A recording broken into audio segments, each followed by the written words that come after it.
Hi everyone. I wanted to introduce you to Anders Indset. I met Anders at the Thinkers 50 Gala in London last year in November, and he stands out. There were a lot of thinkers, but very few like Anders. So I had a couple of talks with him, and I really love his views. He's really unusual.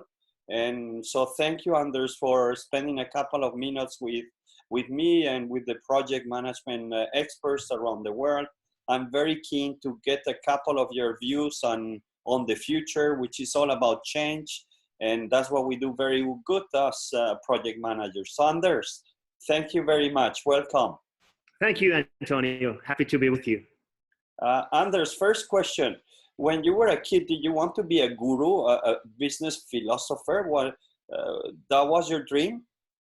Well, first of all, I don't think I'm a guru, but but the business philosopher part was more an evolution of my background or career. I was a hardcore capitalist, building companies and investing. I had a creative agency, and I was always interested in philosophy. And after doing a lot of consulting with the larger corporations, working with a lot of leaders, Fortune 500 companies, I kind of sort of saw the insides of these companies. And when I sold my company, I started to dig even more into philosophy. And that's when I started to see all the links and the relations to the challenge that we have today.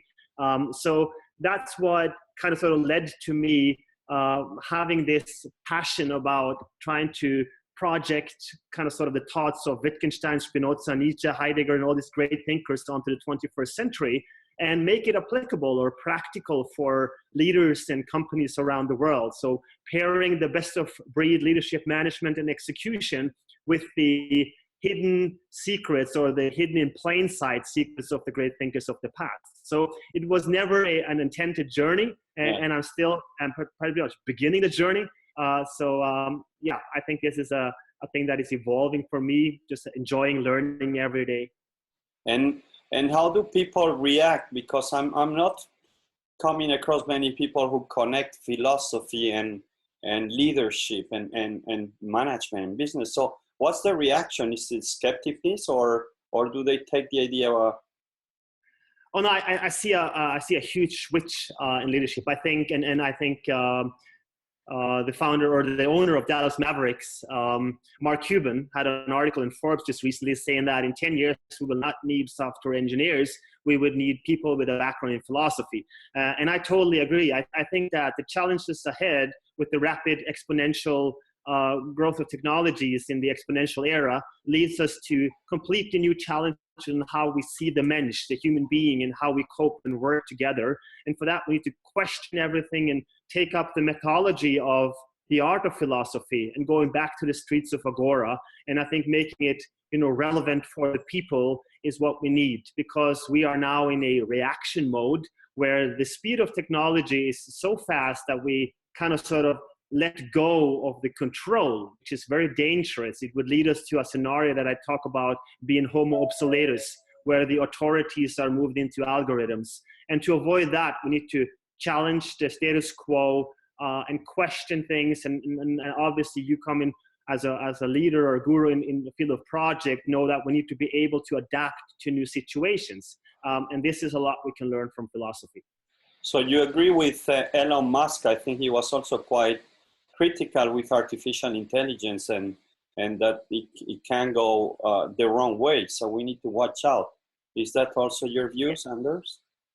We're not deterministic. And I think it was always about authorities and technologies. And what we kind of sort of misunderstand is that we tend to take the reaction of technologies. What we are seeing today with Brexit and AfD in Germany and ISIS and Donald is a reaction to 1994, Netscape 1.0. It's a reaction to a technology. It was the same back in the 1450s when Johann Gensfleisch or Gutenberg invented the printed press. The reaction came 350 years later with the guy, the dwarf from Corsica, Napoleon. And we tend to see the reactions as revolutions. And the challenge today is that now we don't have time to react. In previous paradigms, back to the Stone Age, we had time to adapt and react. Today we don't. So we kind of sort of go into a mode where we get into a permanent reaction mode. And this is the challenge with artificial intelligence, I believe, is that we hand over the authorities to algorithms and we create intelligence beyond consciousness, and we don't even understand what the concept of consciousness, who we really are, what we really are, what that means. And that's why it is a dangerous scenario. But I think I'm not one of those dystopian thinkers. I'm more positive about it, because I think we can create leaders of change and what I call curators of compassion to build a better world or a new story for our species. So you're positive about the future and all these technology and disruptions. You see it right, as opposed to many who are afraid? Well, it needs to be created. I mean, the future is not given. So, you know, if you lay back and just hand over everything to technology, that would be a dystopian scenario. That would make us obsolete. I think, and the other thing is that when we now reverse engineer our brain and our body and try to build everything, we have to understand there is a brain, there is a conscious mind, and there is a body. We can do everything with the body, we can do everything with the brain and understand how it works, but we will not get into the field of the void or the consciousness and the mind. And that is the distinction that we have to make in our thinking also, to understand that when science and consciousness come together, there is a field where now the scientists and the philosophers must go hand in hand to come up with a new question, to build new models, because I do not think that the old models, our history that we rely on, can be projected linearly onto the future. So we have to create it, we have to improvise it, and we have to come up with some new stories for our species. So I'm positive that we can do it, but we have to work on it. Yeah, it's not given, and we need to take action, like you're doing. Yeah. And there's one thing, you talk a lot about globalization too. What's your point of view today? How do you see it moving forward? Is it good? Is it bad? What can we do? Well, it is. I would say it isn't, you know, it doesn't have a purpose or a soul. So now there are some setbacks, you know, Donald are playing around, but he is basically, what he's doing is he's one of those, maybe the global leader that has done as much as any person on this planet to make everyone else work together. So from that viewpoint, it is good. But I think what is more relevant today is the rapid urbanization, where I talk about urban Glück. We move into the cities to find happiness and the opportunities, and we end up being connected and lonely. So there's a connected loneliness in the cities when we move towards the 500, 700 metropolis. So I don't think it will stop. There are some issues with globalization now, but still, this is a very short period of time, I believe, because now there are some reactions that are not based on understanding of how the world will be connected and moving together. So all the media fuzz and what Donald is doing, I think that's a very short period of time. And as we see from philosophy, is that there is a pendulum going back and forth, where there's an overcompensation for a previous time period. And I think we are now seeing the overcompensation to one side, and there will come a counter reaction to that will move us closer together, give us some kind of conscious revolution. Because at the end of the day, when we move towards 10 billion people, it is all of us in one boat together. So we have to figure this out. And this time around, I don't think we can afford a crisis that will make us wake up. We need to find a way to wake up by thinking and by coming together in dialogue and working out things. So it's kind of a sense of urgency that you're calling out there, and hoping that the bad moment currently will turn into a positive and a more balanced situation. Correct, Anders? Well, I'm not relying on hope. And I'm not relying on the generation that screwed it up. So I see a lot of positive impulses with the youth. I will be in Bali, in Indonesia, working with some wonderful young kids down there to build a new concept for the world. There's just a school system down there that is very exciting on how, you know, the children and the students are taken into their strength and creating things. They're in a world of creationalism, and maybe we will see some kind of renaissance like we had in Europe with the great thinkers in Florence, where we get back to way of thinking and creating, because I think the human beings are born to create, and we are curious species, and we will continue to seek plausible explanations. And now we have to outline the kind of ground for a young generation that could fix the planet and the state of our society. Hopefully, a lot of the global leaders will join in and adapt. But I'm not relying on hope, Antonio. I want to get out there and work on it and make my contribution. But I think we have to set up the right educational models for it, be it in corporate and executive education or in the children's school systems that I think needs to have an overall. Yeah, I think we have to all get up and be leaders of change. And at the end, we have a lot more influence on the own reality than we think. And that's a good thing. So I think there is a huge potential that we could figure some new things out. I like a lot what you're saying, Anders. I know many people in different levels, executives and less executives, but there are many people who want to do a better world, and they're unable to connect into what I think is a movement, like you're talking about Florence and this kind of renaissance. So I don't know if you're aware of any platforms or movements, but definitely there's a demand and there's a willingness from people I know to give forward and pay forward. And this is without any lucrative intentions. So it's just positive giving to the world. So I think that's where we can do something. Yeah. I think also there's a lot of potential with circular economies. I mean, basically, if you look at other fields, what we define as success, it has always been about input, right? Be it in sports or business or in politics even. It's the focus on the input at the beginning and the hard work and putting your execution mode on that leads people to greatness. And that's a focus on input. So if you focus on the input, I'm sure we'll figure out ways also to generate output, because when capitalism is somewhat a working model still, but it needs compassion, right? It needs a new structure. And if we could figure that out, I'm sure there is also a huge potential for a lot of good ideas and good business models within this way of acting or reacting or starting to think about new ways to do things. And what's your next big thing, Anders? What are you working next? A book? My next book. Idea? My next book. I'm now sucked into my next book project. That will be over the next months. I will be swamped with my team and people around the world that I discuss with. So that's my next big thing. I will spend a lot of time on that project, kind of sort of creating the next history. What comes after digital? What's up with our species, and creating a new story for our species. I think it's really important that we have something to believe in, because that's all we have.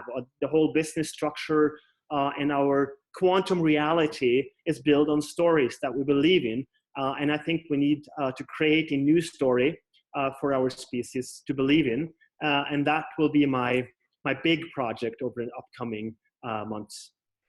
And can you give us a couple of ideas, or you still need to build it? Well, I'm pretty clear about the ideas. I am taking parts of philosophy, building a little bit also on the kind of sort of phenomenology of perception, the works of Merleau-Ponty and other great thinkers of the past, and trying to develop more, what can we take into what we now do in terms of consciousness and working around the void and our perception of how we see the world. I call it a parallel society where we have an evolution on technology on one hand, and we need to have a similar evolution of mankind on the other end. So there is a parallel. We will never, I don't think we will, science and consciousness will not merge, but they will get a lot closer together as we start to figure out how things operate. But then we need to create a new story that we can hold on to. So that's a part of the journey, this book. And I'm trying to take a lot of concepts out of philosophy and make them simplified so that the readers can get an essence of understanding these thoughts and how they now apply when we go towards a quantum revolution, when the quantum computers are coming, where we are moving in all these fields and starting to get back to who we really are, or I wouldn't say back to it because, I mean, maybe we never were at that point, but getting a little bit more conscious on how we see the world and what we do, and raising our awareness for the beauty of what we call reality. So that's the project, and I'm structured that a little bit given the insights on how my views are on where we are today and where we are heading, and some scenarios of where technology could be heading, and what I believe we need to do in order to remain or to get the control back so that we can also create a good, strong future for our species.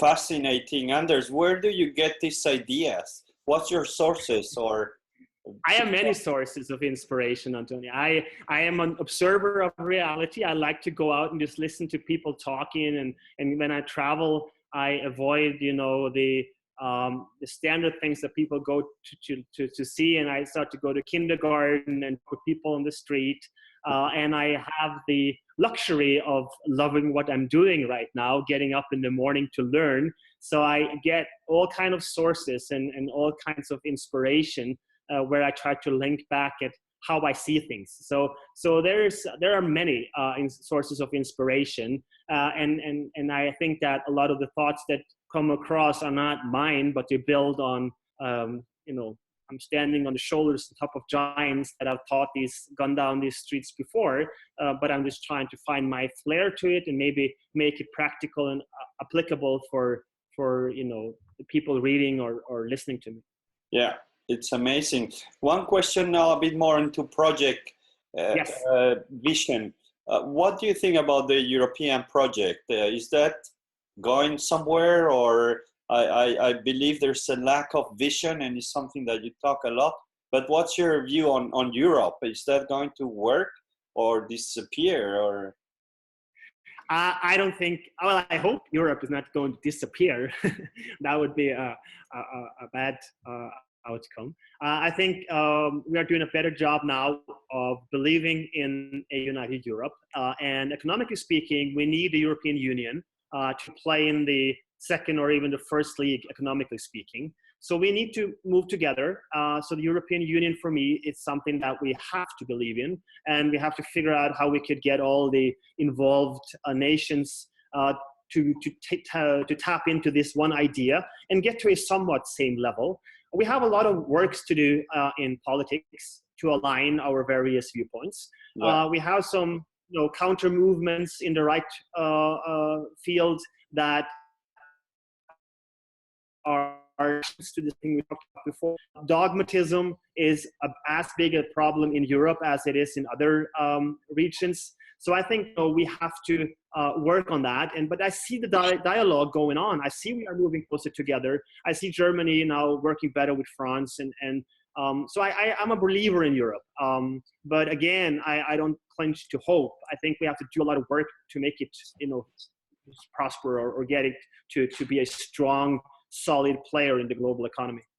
I absolutely agree. I think this is one of the biggest challenge that we need to work harder, because I can see the benefits. When you travel around the world, they see that actually Europe looks much better than when we look inside ourselves. So it's interesting. We're very critical as well with ourselves. Which I don't know. I mean, there was a German politician. He brought actually a point that I've been raising myself. You know, we spend a lot of time now in Germany celebrating the 200-year anniversary of Karl Marx instead of focusing on blockchain and developing technologies of tomorrow. So we should, you know, we have to be cautious that we don't lose in this global journey that we are on to develop all these technologies. But at the same time, you know, Germany is stronger than ever before. There is a lot of good things going on. So I think if we could spark some initiatives around raising some of the, you know, great things that we did before, be it in culture, art, or in philosophy, to have a new era of great thinkers come out of Europe to figure out this new model and try some stuff. You know, if we could, as Europe, as European Union, dare to try some stuff, some new models, some new things that we could all tap into, I think that would be great. And I think we could play a big role, because now we are also talking to China. Angela Merkel is even traveling now to Russia to fix things with Putin and so on and so forth. So I'm not so pessimistic. I just think that we have to stick to it and put a lot more effort into it and get all the people in every country to believe in this one story and idea. And for that, we don't need more information. We need more knowledge. But at the end, the knowledge and transparency will be there. So all the bullshit and the blah, blah of preparation will go away. But at the end, we need understanding, or the strive towards wisdom. And the understanding is the biggest challenge to cope with. And for that, we need to work really, really hard to get people to challenge their own knowledge, to move it into some kind of understanding of these complex things that are going on. I call it the own Weltanschauung, how we see the world. So when everyone needs to develop their own Weltanschauung and have the look at your work. Okay. Yeah. Anders, you're in Germany. For my next book, I'm looking at some projects there, and usually Germany is very good at projects. They were with the World Cup like years in advance, but recently I'm looking at an energy vendor, Berlin Airport, Hamburg, philanthropic. What's going on there? These projects, massive, are not going very well. Is it because what? Antonio, maybe that I don't know, to be honest, but it could be the switch that I think you are also talking a lot about, the whole way of doing projects. Instead of being hierarchical, top-down command and control, waterfall-driven projects, it is now an agile and kind of sort of structure that we need, and people need to work together. And the only boss is not the boss at the top of the organization, but it is the project.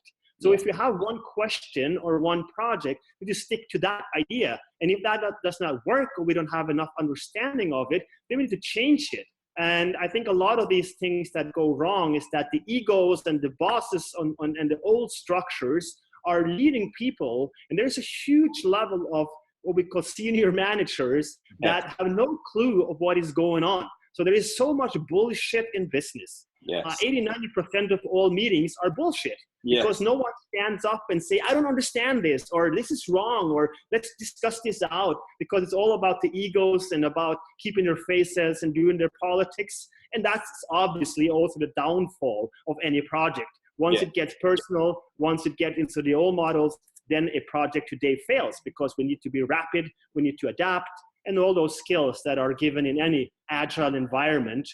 So I think that's maybe the challenge in Germany now, is to move towards these structures. And I know that the board members are trying, but they're having a hard time, Antonio. So there's a switch going on, but we need a lot of work to come to that level.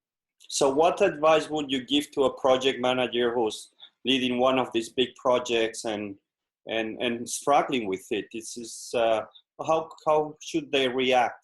What should they do? Take a project manager, I think more self-awareness, having someone that could tell them what you're good at, what you're not good at, doing a self-audit once, twice a year, not only focusing on the financial audits, on the KPIs, that you know who you are, or come closer to the roles that you play. That's one thing.